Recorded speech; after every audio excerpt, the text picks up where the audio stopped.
Coming up on this edition of Bearkat Student Media News, alleged racial threats made to students on the SHSU campus. Hear what one campus administrator says in response. Also, see how Sam Houston students attended an event on campus to learn more about safety from area first responders.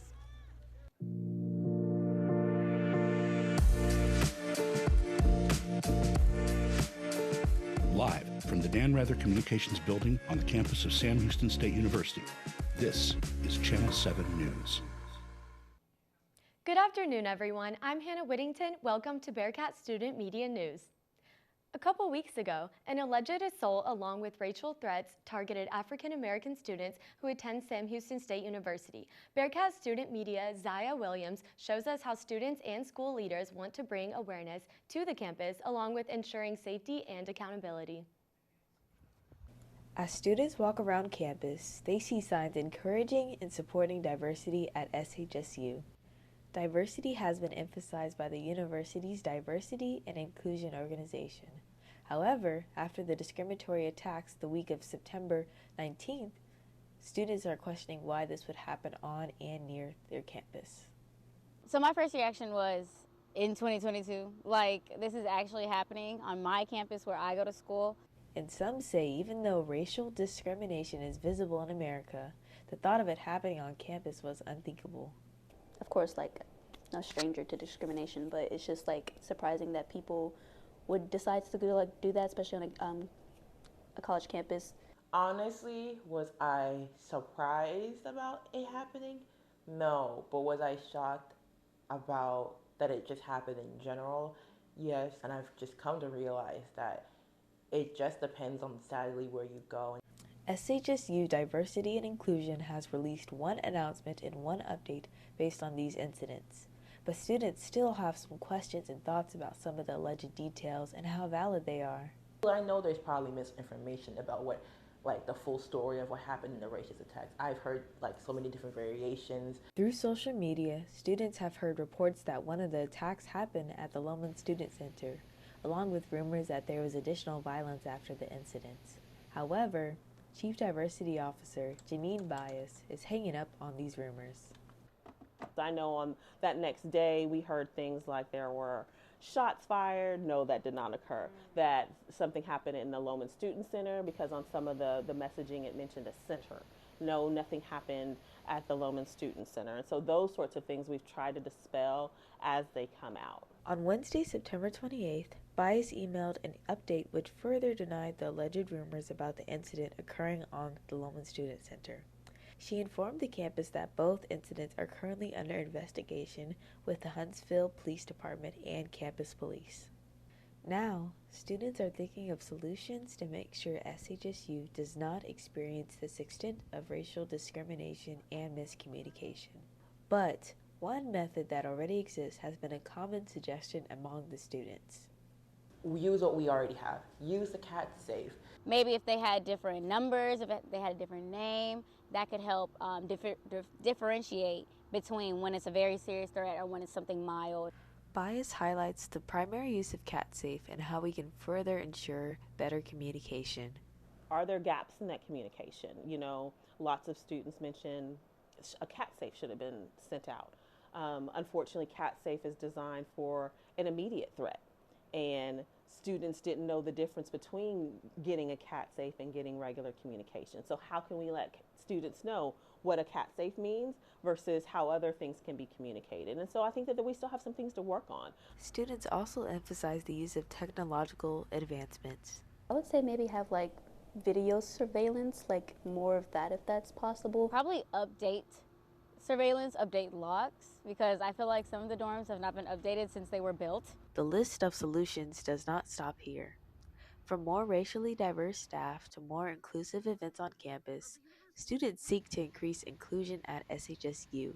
And Bias? She encourages students to come forward with innovative ways to make the campus grow. One, come forward with ideas. Our inclusion email, which is inclusion@shsu.edu, we're always accepting, opinions or ideas from anybody, faculty, staff, or students. Reporting from Huntsville, Zaya Williams, Bearkat Student Media. What's crime like at Sam Houston State, and how can students stay safe while on campus?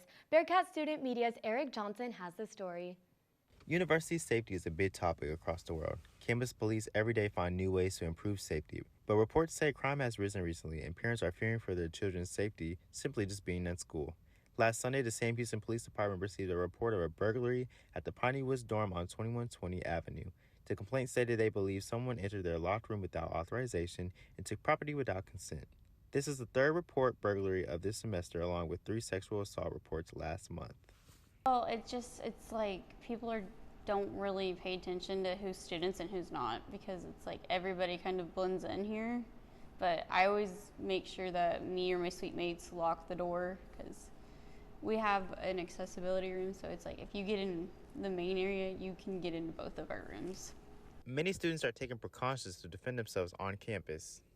I have pepper spray that I recently just had to throw away, but I try not to stay out too late because I know I'm not that big. It's not much I can do, but I just try to not stay out too late. I try to stay in my room. I try not to walk at night alone and stuff like that. So Investigators have been assigned to each case, but no update has been issued. The University Police Department is asking if you have any information regarding these crimes to contact them at 936-294-1800. On the campus of Sammy State University, I'm Eric Johnson, Bearkat Media. The 8th annual Bearkat Safety Bash took place last Tuesday. It highlighted different programs on campus and in Huntsville. Bearkat Student Media's Amanda Michelle has more. Students and members of the community gathered recently for a night of safety demonstrations and fun at SHSU. Members from Lifelight showed off their helicopter and how they get to someone in need. The point of the event tonight is to promote cat safety and let the students be aware of all the resources that are here, and also just promote safety awareness for everyone and in the community as well. Huntsville firefighters showed what it takes to get to someone stuck in their car after a bad wreck. Breaking windows and taking off doors are a few of the things that they do to help save a life. Civic LX convertible from 2022. I threw a cigarette in the trash can. This is what's happening right now. Lastly, firefighters demonstrated the differences between an area that has water sprinklers and one that does not. In seconds, the side that does not have sprinklers is up in flames. The firefighters also showed how they put the fire out. I had fun. I came last year, so it was always nice to get free stuff, get to learn a little more about the local police. In Huntsville, Amanda Michelle, Bearkat Student Media. The emergency contraceptive Plan B may not work for women over 175 pounds.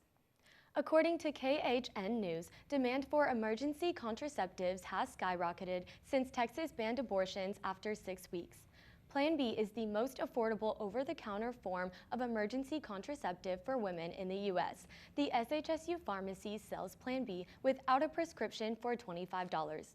Endocrine News reports a large European study shows Plan B loses potency in women weighing 165 pounds and does not work at all in women weighing over 175 pounds. The FDA said the most important factor affecting how well emergency contraception works is how quickly it's taken after unprotected sex. Coming up, one last battle of the Piney Woods means one last pep rally. Watch SHSU students say goodbye to a beloved tradition.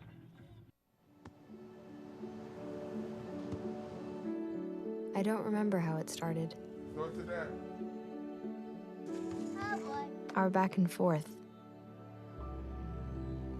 It always came back. Dad! You probably don't remember what you told me. That was perfect. But I heard every word.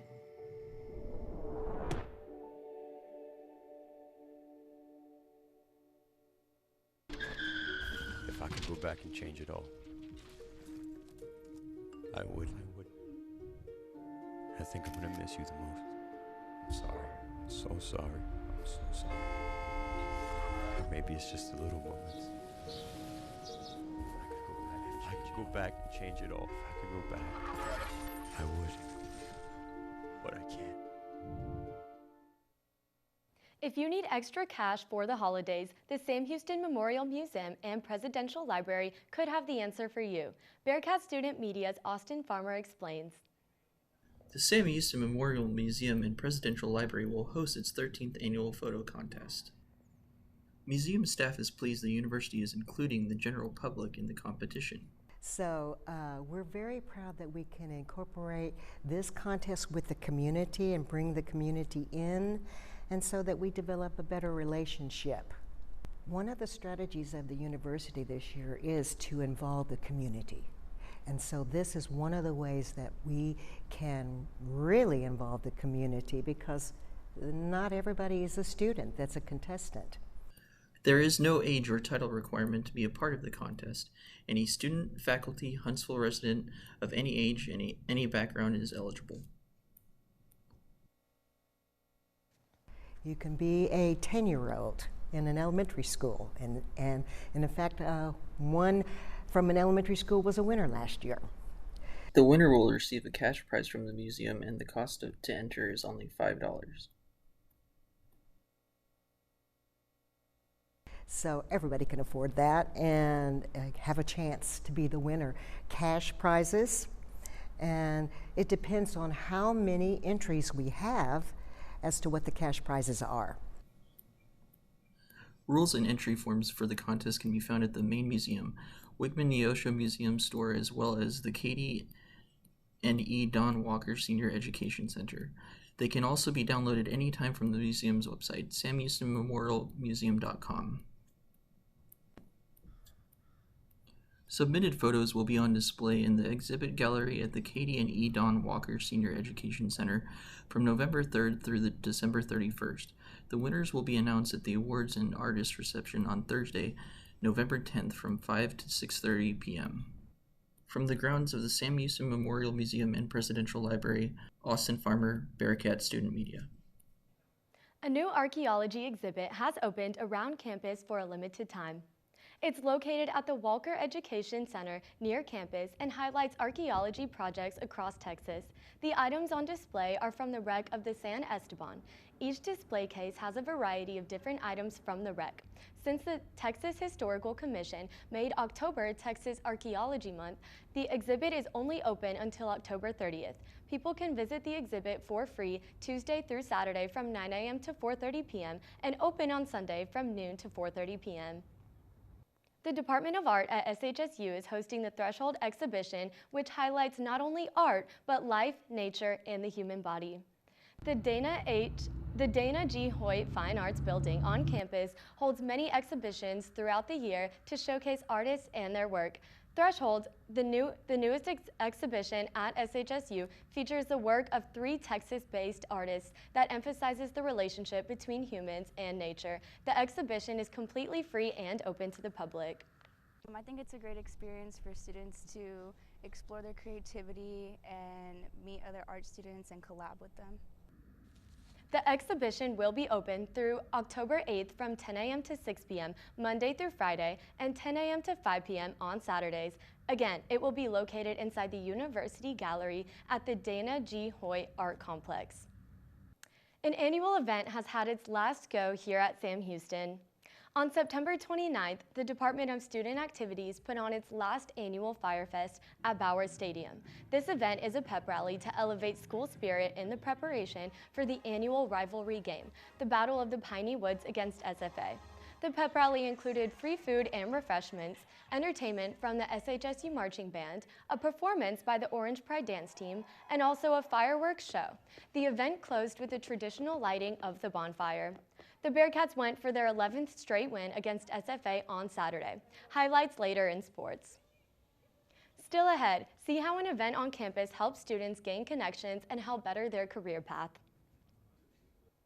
And it's going to be fairly hot with mostly sunny skies the rest of the week. I'm forecaster Angie Rodriguez, and we'll have your full weather picture after the break.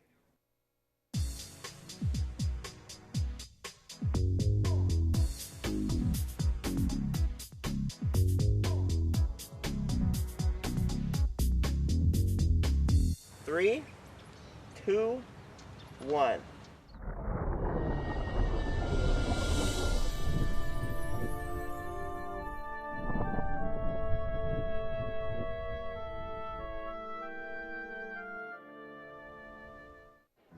the black truck.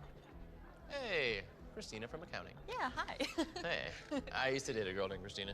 Oh, really? Yeah, and then she dumped me for my best friend. You want to see some photos of them that I took? I don't. I thought we talked about this, buddy.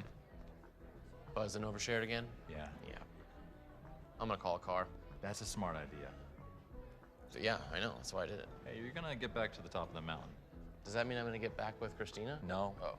No. Good afternoon, Huntsville and Sam Houston State University students. I'm Angie Rodriguez with your local forecast.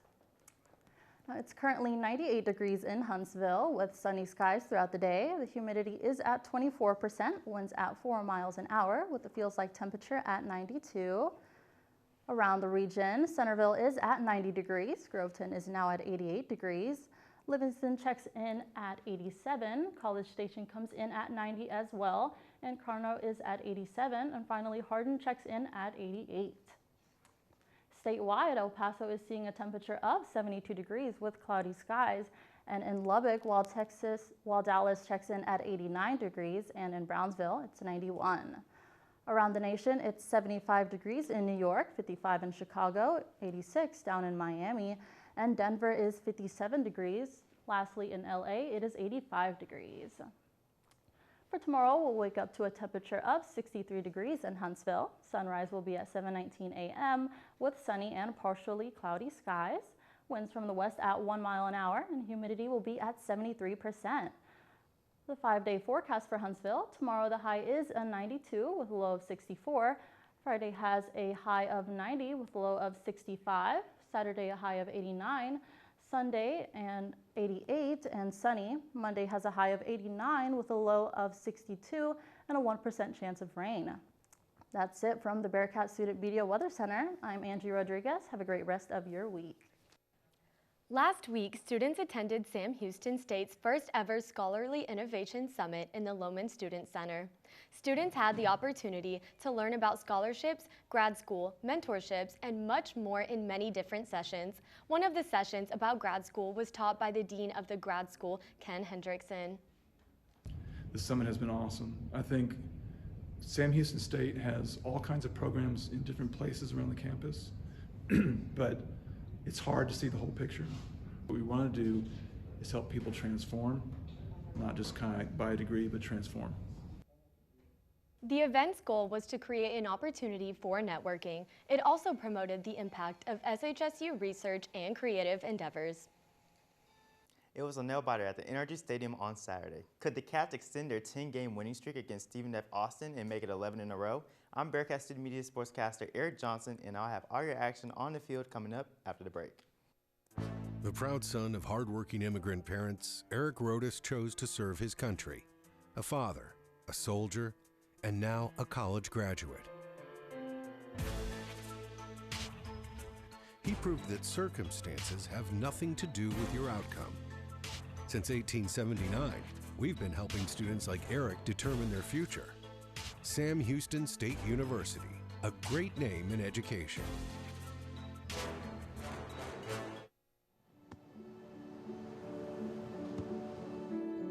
I don't remember how it started. Go to that. Our back and forth. It always came back. Dad! You probably don't remember what you told me, That was perfect. but I heard every word.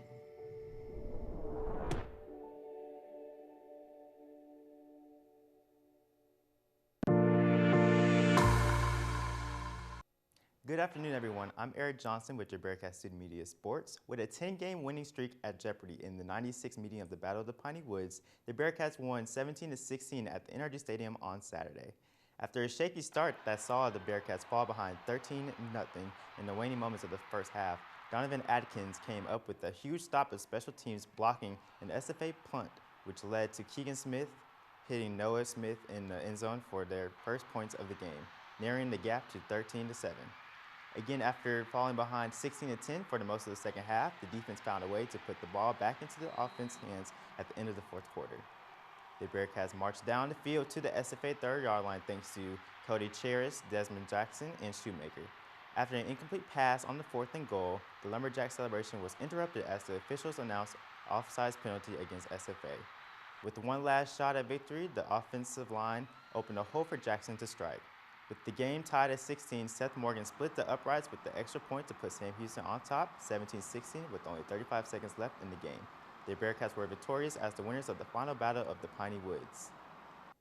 The Sam Houston soccer team won 2-1 over Charlton at the Pridgett Field on Sunday. Landry Townsend scored her first 2 goals of the season as the Bearcats won the second match in a row.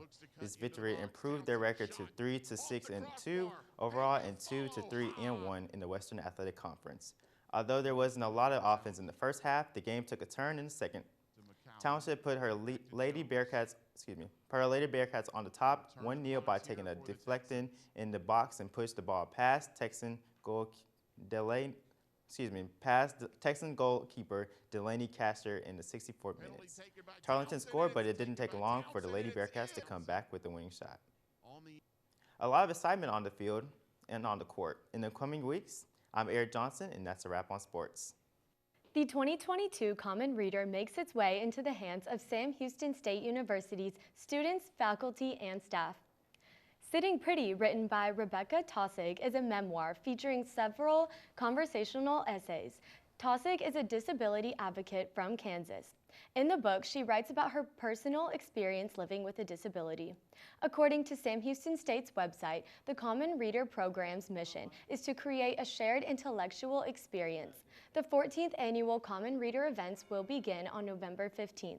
Students can pick up a copy of the Common Reader at the Student Success Center in the Newton Gresham Library. That'll do it for us this week at Bearkat Student Media News. I'm Hannah Whittington. We'll see you back here next week.